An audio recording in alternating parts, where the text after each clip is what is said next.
Panginoon, ang langit ang iyong luklukan, ang lupa ang iyong tungtungan. Ngunit nananahan ka sa mga pusong nagtitiwala sa iyo at umaasa sa iyong kapangyarihan, na kinikilala ka bilang sariling Diyos sa tagapagligtas. Sa oras mo ito, Yahweh, dinadalangin ko po yung taong nanonood sa akin ngayon. Panginoon, kailangan niyang maranasan yung kapangyarihan mo. Kailangan niyang maranasan, Lord God, yung kapayapaan, yung pag-asa. Dalangin ko, Panginoong Jesus, na katagpuin mo ang lahat ng kanyang pangailangan. Lord, madalas nawawala na siya ng pag-asa. Hindi niya na alam kung ano yung gagawin niya, kung kanino siya lalapit, kung kanino siya hihingi ng tulong. Ubus na siya, Lord. Na minsan pangiti-ngiti lang yan, pero durog na durog yan sa puso niya. Durog na durog yan sa kalooban niya. Pagod na siya.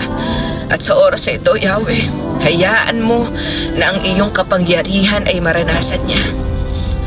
Lord, sabi mo sa iyong salita na ang lahat ng tumatawag sa iyo ay naririnig mo. Ang lahat ng tumatawag sa iyo, Panginoon, hindi mo nababaliwala, na kaya mong katagpuin ang lahat ng kanyang pangailangan. Na walang umasa sa iyo na binigo mo, na ang bawat salita mo, Panginoon, ay nangyayari. Panginoon, salamat ngayon pa lang. Ngayon pa lang, Lord God, alam ko na may ginagawa ka na. Ang kailangan lang niyang gawin, Panginoon, yung umasa sa iyo ng buong puso, ng buong pagtitiwala, ng walang alinlangan.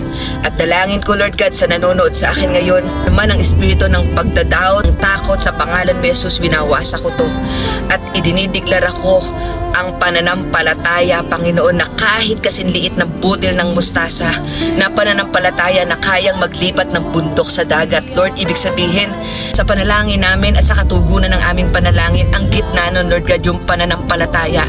At Lord, yung pananampalataya na to, Panginoon, na kayang magpatumba ng anumang higante, na kayang gumawa ng posible sa imposibleng bagay.